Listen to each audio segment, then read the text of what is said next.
Sunu Presse.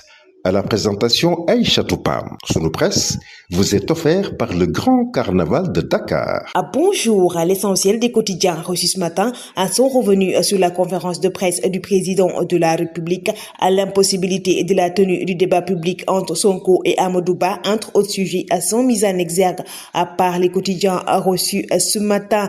Le chef de l'État donne des gages et appelle à l'esprit d'apaisement. En renseigne le journal Vox Pop. Il appelle les acteurs politiques à une campagne électorale digne et pacifique.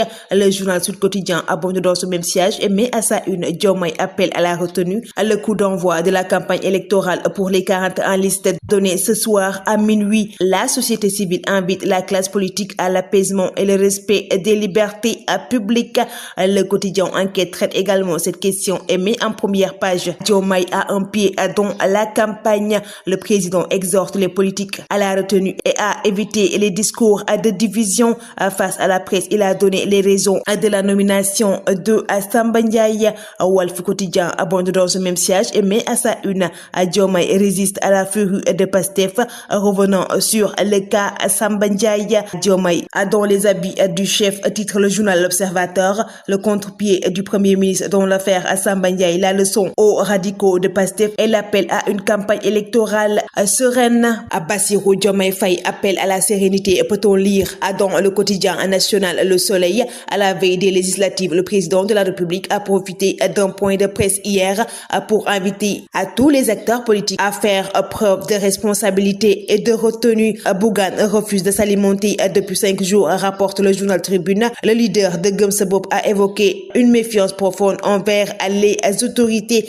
La RADDHO, la Ligue sénégalaise des droits de l'homme, Africa Jom Center, article 19 et Amnesty International, section Sénégal, exige sa libération. Le quotidien Les Échos traite également à cette question avec le refus de Bougane de s'alimenter par méfiance, craignant pour sa sécurité. Il rejette toute nourriture venant des autorités pénitentiaires. Le journal Le Quotidien s'intéresse sur le débat prévu entre Ousmane Sonko et Amadou Ba et met à sa une débat sans accord. Le régulateur réaffirme ses prérogatives. Pendant ce temps, les deux parties semblent camper sur leur position. Le quotidien Libération revient dans ses colonnes sur le cas Dieynaba Ndiaye. Alioune Badara Mbacké Kroué, ses présumés complices en liberté provisoire. Ils seront jugés le 31 octobre. Le journal parle de l'impératif de la présence de Dieynaba Ndiaye au procès en tant que partie civile. Les Lions pour une 8e étoile s'exclame le journal Record. Revenons sur la finale de la Coupe d'Afrique du beach soccer entre le Sénégal et la Mauritanie ce samedi. Le journal revient également sur la deuxième journée de la Ligue 1 sénégalaise avec les derbies à Jaraaf, Dakar Sacré-Cœur et Génération Foot à Teungueth FC. Le Carnaval de Dakar célèbre le riche patrimoine culturel africain.